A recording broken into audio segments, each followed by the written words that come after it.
Kailash, welcome to the podcast. I remember putting the word out for the podcast, and you were the first person who volunteered, actively volunteered. Free publicity. Free publicity के लिए मैं कुछ भी करूँ. I'm in the PR business now. No. I know it's difficult to start off something like that. No, so initially you will find it difficult to get guests. So we are the unknown first guests. Now after it gets popular, you'll get all the famous guys, Nikhil Kamath and all that. Thank you so much for that. Thanks for having me. Yeah. Lovely place. Yeah. Kailash, you are the vice president at Ad Factors. Yeah. Tell us a bit about what you do. I look after content. So I basically write CXO, thought leadership. So all that kind of content comes, I look after that. Okay. So a lot of content writing is involved. So I'm more of a creative person. Yeah. Okay. Talking about writing, okay, you have a book which is titled There Are No Answers. Yeah, right. And it has made me a little curious. Where did this book start off from? The book started off because I was not fed up, I would say, but it had reached a point where I was writing for other people a lot of things, and I realized I had to write something for myself also. My thoughts I needed to put down, and it just happened. Like in my life, whatever has happened has just happened. I have never planned it. So if you had asked me a week before that, are you going to write the book? I would have laughed at you. If you had asked me in December, are you going to be doing stand-up from January? I would have said, what are you saying? Yeah. It's like that. So everything in my life, I have just taken the step. Oh, lovely. So you've gone with the flow, basically. I've gone with the flow, wherever it has taken me. Like, that's why I could never answer the question. Any interview where the HR asks you, where do you see your 5 years down the line? I could not. I've never been able to answer it. I still can't answer it now. So what keeps you going then? Other than having to earn money to make a living, then it's you have to enjoy what you're doing. Yeah. Okay, so are you like heavily into philosophy? Is philosophy something that has... Not philosophy, not at all, I think. I came across U.G. Krishnamurti. What he was saying makes more sense to me. Like, like don't look for answers, and looking for answers is itself the problem. To put it simply, it's like if you go to a concert now, everybody will be shooting, right? Right. Shooting it for the future, but you're not enjoying the present. Right. That also brings me to a 3-word line. It was from Ramdas, which said, be here now. We are trying to figure out what's ahead. Yeah. You're trying to figure out how you can rectify the things that you've come with. Yeah. And we are probably overlooking the present that we are at right now. Absolutely. I had gone to Vipassana once because my wife said you must go. In the first 3 days was literally hell. How did you manage? You listen to, the only thing, because there you are only with yourself. You can't talk. You have to just sit quietly, meditate. The basic concept of Vipassana which I understood is that everything is transient. Right? So nothing is permanent. Anitya they call it. Correct. Everything is anitya. So that is what the 3 days is like. You think about all your past, all the mistakes you have made, all the regrets which you have. It's like crazy. That 3 days was hell. So that's why people don't usually last. If they go out and the second or third day they leave. Okay. If they pass those 3 days, then you will survive the next 7 days. Okay. Yeah. But then you understand that, okay, ठीक है वो गया, Gatam, like वो रजनीकांत का है ना, Gatam, past is past. So you sort of accept nothing you can do to change it, so might as well. Has the past that you thought about at that point of time when you were doing your Vipassana ever come back in your conscience? Or? Not really. I have had good times, bad times, but now it's you live for the future only. You live for the present and keep going on. So it was possible for you to like let go of what was troubling you at that point of time? I think so, more or less. One can't say 100% of course, but more or less. So whatever I've written in the book, there are no answers, like whatever philosophy is there. I'm surprised that these youngsters have appreciated it. So it has struck a chord somewhere in today's Gen Z also. Whatever I've written about, they have found it helpful. Name one philosophy from it which you feel very strongly about. Like there are no answers. Like searching for answers, spiritual journey and all that, I don't believe in. Have you been on it ever? Yeah, it's there. I've written earlier before I realized that what is. 10, 12 years ago, I went on that path. I remember watching the movie The Doors, where the name The Doors comes from is basically this one line which says, if the doors of perception are cleansed, everything appears as it is, infinite. Cleansed means what? Learning, unlearning. So you spend a lot of time in it. I enjoyed the journey for a certain part of time, but I also realized that you can't get totally sucked into it as well. Life is now so stressful for everybody. People are traveling 2 hours, 3 hours a day to office. It's crazy, and money is a struggle. Everybody is stressed, and then they were looking for a solution. Everybody has a problem. Correct. Why did you become a Atheist. atheist? There is nothing as such. Yeah. What is there is now here. God बोल मैं believe नहीं करता हूँ अभी. My belief was like, if you believe in God, you got to believe that it is there in each one of us. There are some people who say that I am spiritual, I am not religious. Yeah. तो मतलब वो ना इधर का ना उधर का. I used to be that. ना इधर का ना उधर का हो जाता है. But I believe it's better to be a believer because by chance if you die and after that there is a God, then you didn't believe in me. When you are alive, सीधा hell में भेज देगा. Then if you are a believer anyway, then safe है तुम. Non-believer होके तुम you are taking a chance. I generally felt like spirituality, especially if you're trying to maintain it in the kind of environment we are, is a little tough and you can't do a halfway job about it. I believe also to be human, you don't need to be religious. Yeah. Correct. To do good or to, you know what is right. Yeah. You don't need to believe in something that. Correct. You know what is wrong, right? As long as your compass is clear correct. and it's guided well, and I think it's more about, okay, I do not want to do harm to anyone. Yeah. I do not want to cause ill to anyone. I mean, and I'll take care of my karma that way. Karma, again, I don't believe in this. Karma, nobody ever gets their karma. So many things happening in the world now. Yeah. Like you see, 3 Idiots, there's this scene when this guy who jumps, right, who used to be very religious, wear a lot of rings and puja karta hai exam ke pehle and all. So when he comes out of the hospital, first thing he takes out all his rings and Correct. So that was something I liked. I'm sure it's affected enough lives also through its medium, basically. You need to be sincere in whatever you do. That's what I believe. Whatever work I have done sincerely. You have to be honest and sincere in whatever you do. That's the simple bottom line, I think. Correct. Like if you want me to go through my whole story, I'll go for it fast. I did my MBBS because everybody wanted me to do it. I mean, family, my grandfather was a doctor. Then I was not too happy, so I did my MBA. But I always wanted to do films because during my internship, I'd done my XIZ film production.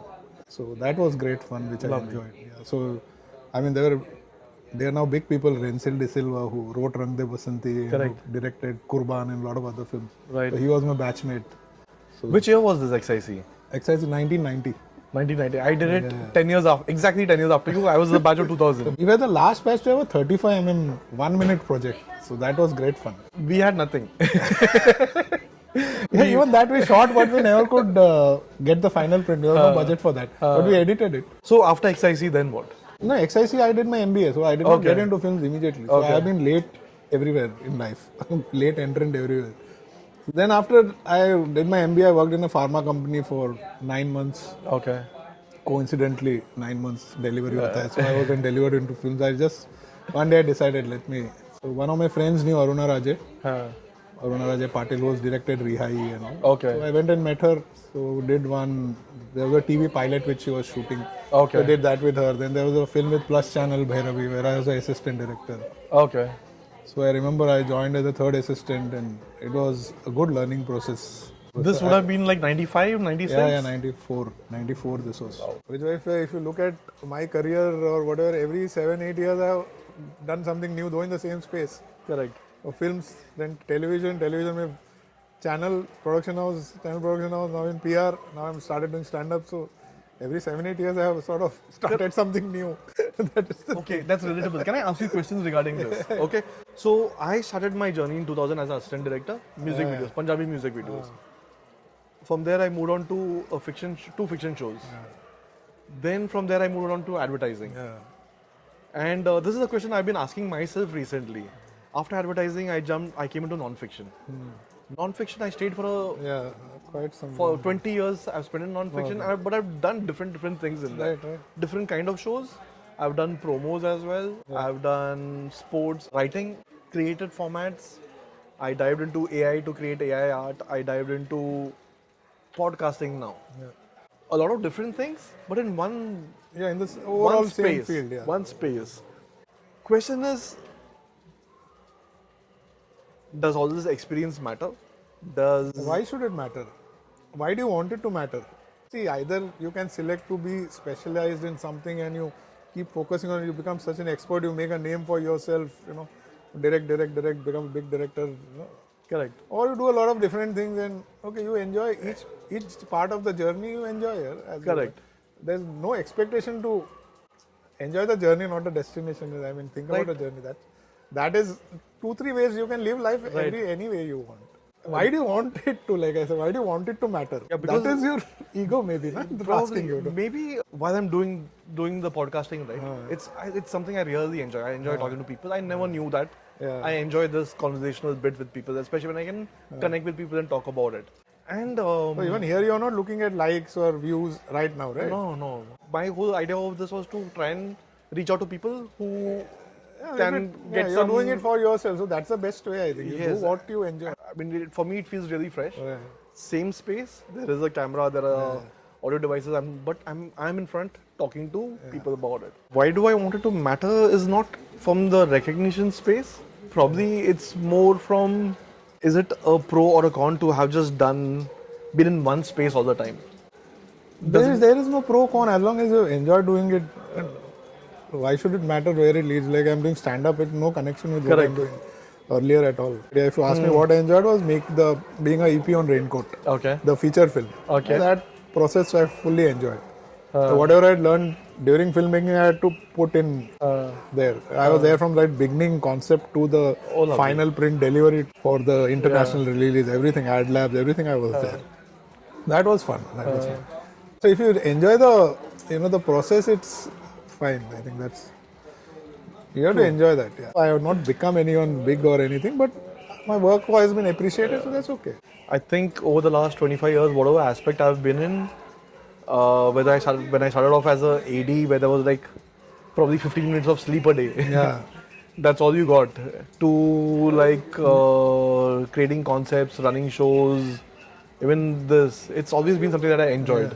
Maybe I focus too much on the enjoyment aspect of it. No, it's good if you enjoy it. Yeah? It's like my first job with Aruna Raja, she called me on my birthday. I still remember. 94 April, 95 April 4th. She called me, this movie club was being launched. DD Movie Club. We had to shoot promos. So she called me, I went there and 48 hours I did not come home.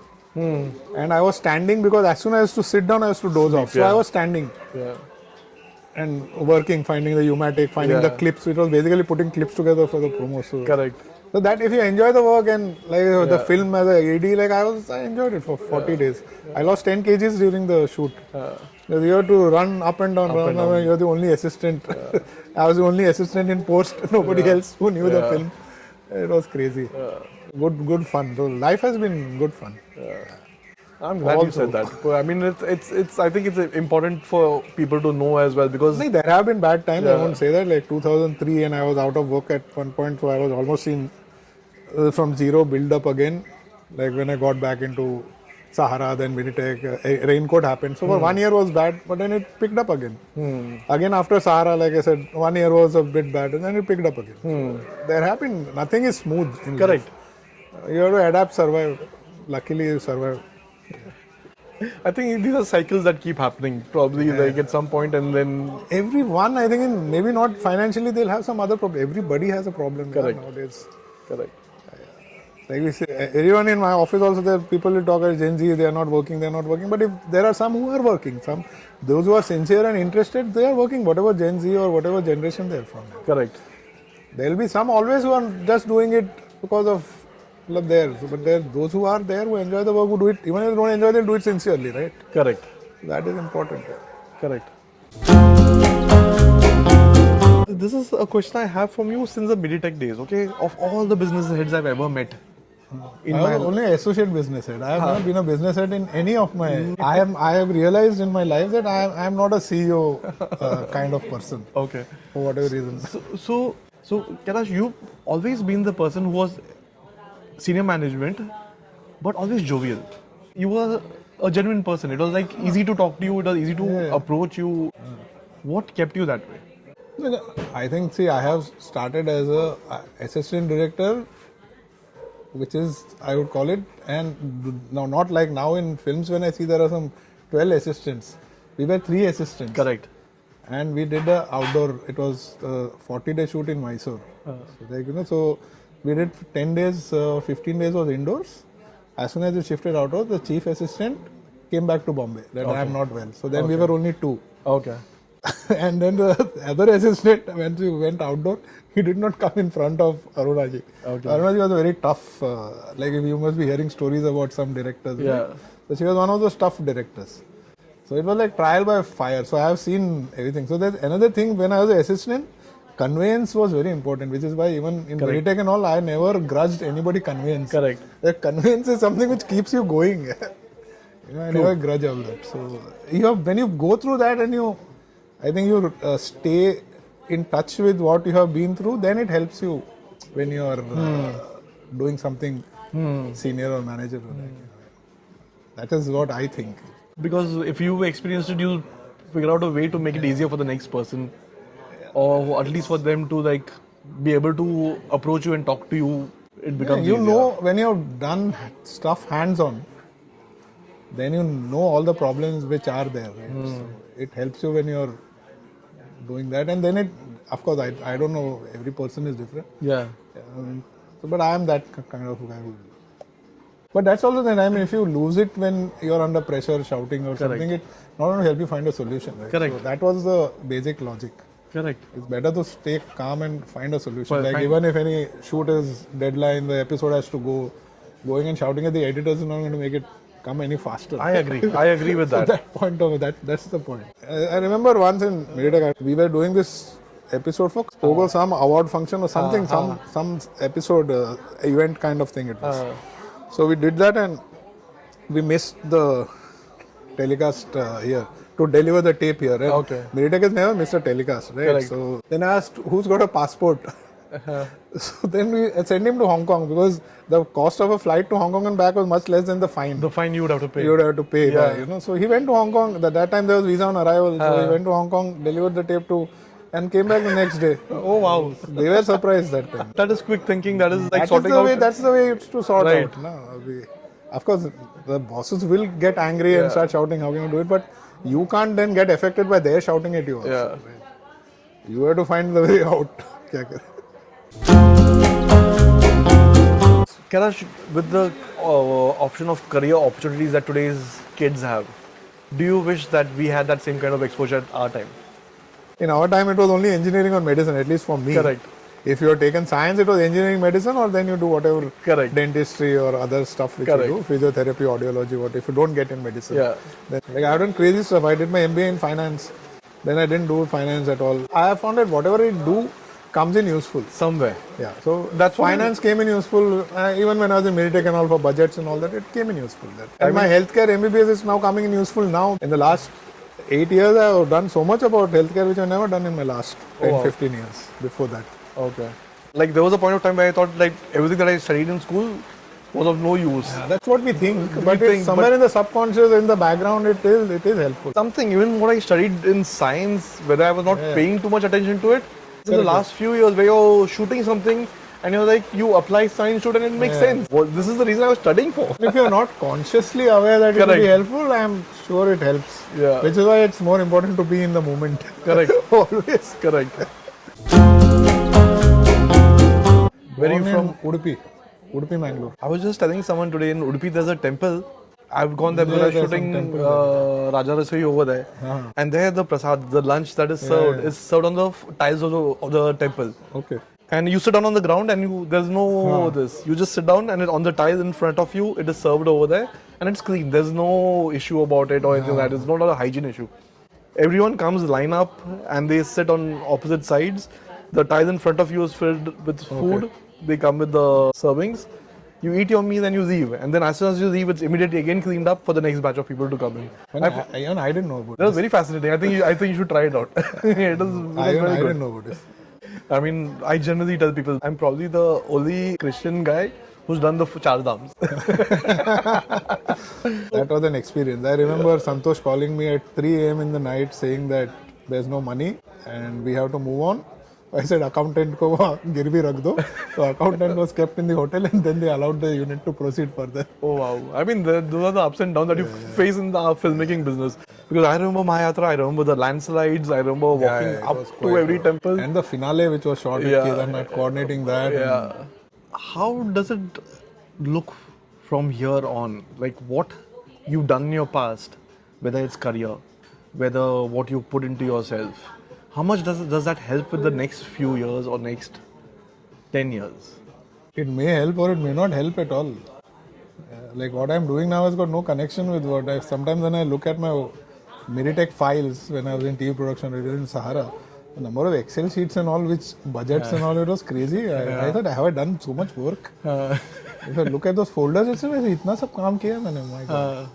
It's like I can't believe it. But वो गया वो. अभी उसके बारे में सोच के, there's no sense in keeping on thinking about it. Right? So work doesn't really occupy that much of your... The work occupies, but then thinking about the past, what your work you have done will not going to help you with your current work or what you're going to do. Correct. You have to, that is what letting go in that, whatever philosophy follow, letting go of the past is important, I think. True. Otherwise you'll stay in that, mired in those thoughts. Thank you. 30 years is 95 onwards. How much have you seen the media landscape changing, and what do you think of it right now, where it is right now? Apart from the analog to digital, I remember we shot on film and we actually edited on Steenbecks. And then we saw, before that, Umatics and all also have worked on. Crazy the development has been. It's as fast as the AI development has been in the last 3 years. Right? Correct. In 2-3 years. I think earlier we used to conceive content only for one platform, right? It'll be either be TV or film or big screen or small screen. Correct. Now if you really want it, it has to be across platform. People should be able to watch it, because now even that's the way I used to watch. You'll be watching something on the TV screen, then when you go on, when you're commuting, you'll watch it on the phone. So same episode you'll be watching across different kinds of screens. Correct. Laptop, phone, TV. Right. So do you think this is a problem for the makers? It's a challenge, I think. But that's the way it is developed. So, you better get up to it, or, start doing what is required. Correct. Right now, with influencers taking up that mantle of being the face on shows or ad films, do you think it affects the brands? Right now, what they call about is, going hyper local. Like every brand, instead of just putting an ad out in a newspaper where your target audience is not there. Correct. Influencers all basically help you using influencers or digital platforms like YouTube. What do they say? It says that we will show your ad to somebody who's already targeted, right, to a certain age group, to a certain kind of person who watches certain kind of content. Correct. That kind of targeting is possible. It was not there earlier. Earlier you just had to put it on television, and your choice you had was which was the slot. Night slot will be family, people will be watching. Afternoon housewife will be watching, that kind of thing. Correct. Sunday morning kids will watch kids shows. So that was the targeting in those days. But now it is very precise targeting is possible. So that is where your influencers come in, right? And the engagement is more. So what one selects is it's not the number of followers, it's how much the followers engage with the influencer and the content also. And does it work for the brands? It is working. It depends on the choice, how they select the influencer. Well, it will definitely be working. So it's not like every influencer every brand will find 100% success with some influencer, but definitely they will find their targeting. Also, the type of content which is consumed is also changing right now. Like now, everybody is a content producer, so everybody is making reels. Yeah. On every aspect of life, yeah, right? Like there's a joke which I make. The joke starts with like, I sit down for lunch, dinner or lunch, and we say, okay, what do we want to watch on TV? We open OTT and there are all these apps. By the time we decide what to watch, dinner is over. Yeah. You end up not watching. Yeah. Speaking earlier, now your attention span is so less. When I travel in trains, I see people scrolling through it. So and they'll keep going up. If it takes their attention, they will watch it. Otherwise, immediately it go up. How many seconds? Which is why I understood why Instagram shows you, who has watched your reels for more than 3 seconds. They show a skip rate. They show where people have liked it. So that level of insights Instagram gives you.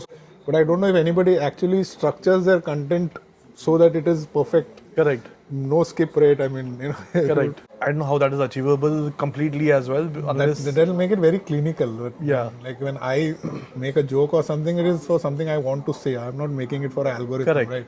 Viewing habits have changed, and what interests people have changed. Like if I give an example of stand-up, there have been stand-up which you have your regular stand-up, right? You have your smaller sets, then they have half-hour special. A lot of the stand-up guys have also started creating IPs. There's this comic Rajat Taneja who does this swipe right shows where he matches people in the audience. He records it and he does it quite well, quite fun to watch.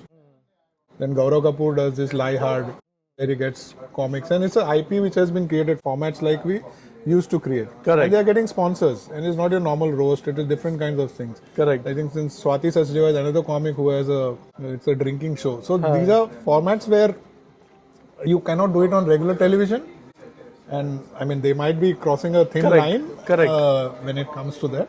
These are the different kind of formats which are working, and they are racking up the views. Oh, lovely. A lot of engagement because they are long form, right? The episodes go for 1.5 hours. Like I went on Madhur Model. Madhur Model goes on for 2 hours, and the shoot is much longer. Okay. Right? And people watch those episodes. It racks up 14 lakhs episode I was in for some time. The long form has racked it up. So it's not that long form is dead. Do you think AI is a threat or it's a tool? It's a threat and a tool, depending on how you make use of it. How much it has changed from 20 to 22. So when ChatGPT first came, I was one of the first ones to use it. Mind was blown. Correct. It's only gotten better. Yeah. I mean, despite all the hallucination, errors, showing the wrong source, whatever, but it still does something. Deep research, especially if ChatGPT or Gemini has this, Perplexity has this research. So it's what you used to take us maybe a few days is now done within half an hour. So that your job has also become that of a curator and an editor. And as far as content is concerned, I mean video content, few months back I did something on Sora when Sora started. Correct. I did a dummy pet food ad. So I just wanted to see what it is, though it's not my full time. Because of my interest. So I generated the script for a pet food ad on ChatGPT. I generated the videos on Sora. Editing was the only human thing which I put together on Canva. And it's there on my LinkedIn and Insta also. But it actually looks real. It's not those year and a half back it was, you could make out that it's AI. Correct. Now you cannot make out it's AI. Yeah, right now I've just seen some clips from Mid-Journey and stuff like that, and it's crazy. So it all depends, like, it's not that jobs will go, but the teams will become much leaner, I think. Like anybody who tells you now, if they are not using AI for your social media work and all, then they are lying. Definitely. For me, I see AI as a beautiful tool. I think tomorrow if someone does not have the resources to pump in like loads of money to make a movie of their own, probably with character consistency, they will be able to do it at a lesser rate with AI. Even when we had animation, right? So the keyframers were the most important because they used to do the keyframes beginning and end of the movement. In-betweeners were not that good. Yeah. So now when the in-betweening part got taken over by technology anyway. Correct. Generations. Correct. Now the keyframe also is getting taken over. Correct. Right? Everything can be generated through AI now. Correct. So everything is going to get affected now. Do you think it affects writers as much? I don't like AI is basically what has already been done, right? It's fed from. Correct. Whether it'll generate something new from what is that is again, like I said, now if you know what is good or what is not good, it's good for generating maybe ideas. What do you think is the reason for the lack of experimentation when it comes to non-fiction? On OTT platforms like Netflix and Prime. And probably even TV as well. Because I don't think TV moved beyond the music and dance reality shows. Yeah, because I think they're sticking to the safe ones, right? What works. Even in films and all, you see, nobody is actually willing to step out of the safe zone right now. Correct. Unless there's a name attached to any big series or TV series, it's very rare which you will find. But there have been some different kind of stuff which is there on Prime and Netflix also. But now they are also sticking to the safe one, right? Yeah. I mean, they'll experiment if there's a name attached to it. Correct. So right now, when it comes to the non-fiction market, to put out to a wider audience, it seems a little saturated. Zee Marathi was doing something nice. Yeah. I think even their concept right now, which they're doing about city girls is going to the village and working over there or living there. I think the concept is in a nice space. Do you think it's time for lesser international formats and time for more homegrown formats? Yes, because original format. I think Zee does usually original formats. They don't go in for international formats blindly. Urban viewers, I think, more or less are moving to your OTT. And so tier 2, tier 3 is where your viewership is, right? I think your DD free dish has the highest viewership still. Yeah. So that is where if you are targeting, then you can expand. I mean, they can expand with these kind of different kind of Indian formats also. Correct. Sports also the formats change. Na? Your IPL came and then the other sports. In Kabaddi, the league faster was quite formats, famous. Yeah, so all those formats came in. Correct. Football has not succeeded. I think maybe football should not be a 90-minute game anymore. Probably needs to bring it down to shorter games. And probably from like your full-fledged fields, it comes down to half fields. Then there's this Amitabh Atreya, you know, na, who's doing the volleyball thing in Assam. Correct, so I have also sponsored two. Oh, Last lovely. year I sponsored one team. This year I sponsored two lovely. teams. That is something which is really grassroots, which I feel. It is absolutely grassroots. It's like I still remember season 1 of him putting up photographs of how they were setting up cameras for it. The Brahmaputra Premier League, I think. I think that's volleyball league. BBL. Yeah. It should start now again. I mean, the new season should start now. Are you sponsoring any teams this year? Two teams. There are one boys team, one girls team. Oh, lovely. Stand-up comedy. How did it start? Why did it start? Comedy is finally what you feel about, you talk about. Na? You don't force a laughter. Correct. It's not a comic scene which is written in a film. Correct. So that's how it started. I wanted to give my flat on rent last 2 years back. And a bachelor came and my society said, "Nahi, bachelor ko nahi dete hum log." So I missed 1 month of rent and I got very upset. Mails to society, but no use. When I started stand-up, so one of my thing was to make fun of this. As an uncle, that whole set was on what uncles do. WhatsApp uncles, so to say. I was on the managing committee of my society and I remember wo rent ke liye aate hain, they give an interview. So there was one divorcee who had come. And this managing committee said, "No, we can't give." I mean, you think of your children going and trying to, get a flat as a single person. Correct. Later on, if you're not allowing them, how will they get a flat? Correct. Right now they're staying with us. So that was something I felt about, so I brought it in through my comedy. When I started doing stand-up, how you do stand-up is you get into open mics, where you basically pay for a spot, because you're covering the cost of the studio. Correct. Then you do your 4-5 minutes, whatever. That's how you build. Then you start to open for somebody, they'll give you a chance, come and open. So that I've been lucky enough that Puneet Panya, Akash Mehta, I opened for them. And then that's when I realized there are open mics for poetry, for music. Correct. So even at all this social media, Instagram, Reels, likes and all, there are still people still need that human connect. Correct. Which is why it's so popular and the number of open mics and all only growing. So you will have people from all walks of life coming in and performing, doing stuff there. I've also started doing improv workshop because I realized that it basically helps you open up more on stage. There are no answers then. I'll give you a copy of the book. There are no answers. This is my next read. Kailashnath, thank you so much. Thank you for calling me. Thank you for having me. Thank you for volunteering. Thank you. To be the first one to say that you will come on board. Thank you so much. Thank you for having me.